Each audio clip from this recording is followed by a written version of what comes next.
กินมะม่วงยามแรง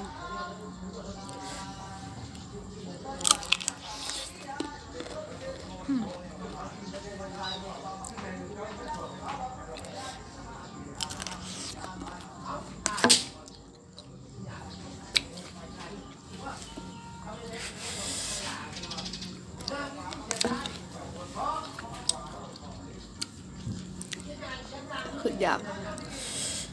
มะม่วงในต้น6 โมงเลยนะเนี่ย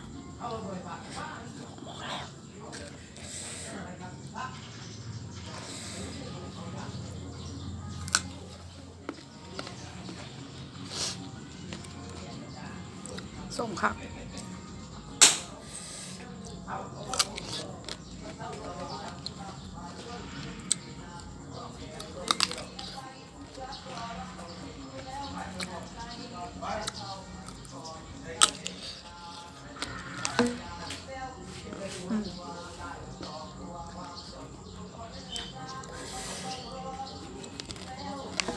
ที่สำคัญเลยยังหลาย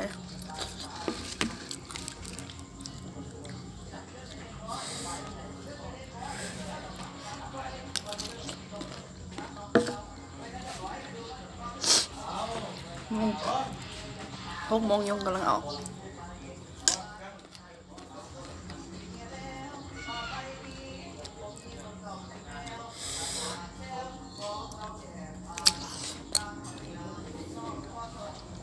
แซ่บมีเสียงรถมากินต่อเมื่อกี้เสียงรถมา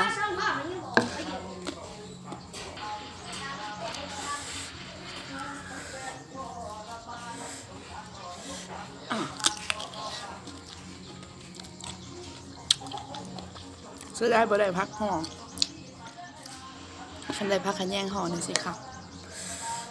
ห่อคือกินมะขามสิกินให้พ่อจำได้กันมีเสียงรบกวนแล้ว